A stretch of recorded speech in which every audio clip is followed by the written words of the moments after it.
నమస్తే అమ్మా. నమస్తే అండి. జూన్ 4 ఫలితాలు ఎవరికి అనుకూలంగా ఉన్నాయనుకుంటున్నారు? జగన్మోహన్ రెడ్డి గారికి ఉన్నాయనుకుంటున్నామండి. ఎందుకంటే అప్పుడున్న ప్రభుత్వంకి ఇప్పుడున్న సిచ్యువేషన్లో కొంచెం మార్పు జరిగింది.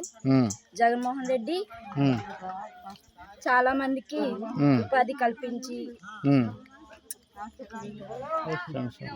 సంక్షేమాలు పథకాలు అనేటివి ప్రవేశపెట్టారు. వాటి ద్వారా అందరికీ చాలా ఉపయోగపడింది. అలాగే విద్యార్థులకు విద్యా దీవెన ద్వారా చాలా ఉపయోగాలు అనేవి జరిగాయి. సో ఇలా చాలా అభివృద్ధి వల్ల జగన్మోహన్ రెడ్డి రావాలని అనుకుంటున్నాం. ఓకే, ఇక్కడ చూస్తే మరి మీ గ్రామాల్లోకి వచ్చేసరికి గ్రామ సచివాలయాలు, వాలంటరీ వ్యవస్థ, విలేజ్ క్లినిక్లు, రైతు భరోసా కేంద్రాలు, అలాగే మనకి పిహెచ్డీలు ఇలాంటివన్నీ ఏర్పాటు చేసామంటున్నారు జగన్ గారు. ఇవన్నీ నిజంగా చేశారా? చేశారండి. అవి ఉండడం ద్వారా మా ఊర్లో ఇన్ని రోడ్లు అనేవి, కొత్త పక్క ఇల్లు అనేవి వచ్చాయి. వాటి ద్వారా చాలా ఉపయోగాలు, కొంచెం పేదరికం నుంచి కొంచెం అభివృద్ధి వరకు వచ్చిందండి.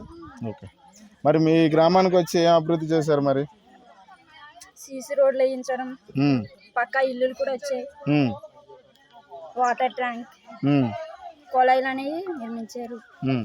సో వాటర్కి కొంచెం అవైలబుల్గా ఉన్నాం మేము. Okay okay good. Okay, June 9వ తారీఖున సీఎంగా జగన్ ప్రమాణ స్వీకారం చేస్తారని వైసీపీ వాళ్ళు చెప్తున్నారు. మీరు ఏమనుకుంటున్నారు? జూన్ 9వ తారీఖున జగన్మోహన్ రెడ్డి గారు ఖచ్చితంగా సీఎంగా ప్రమాణ స్వీకారం చేస్తారు.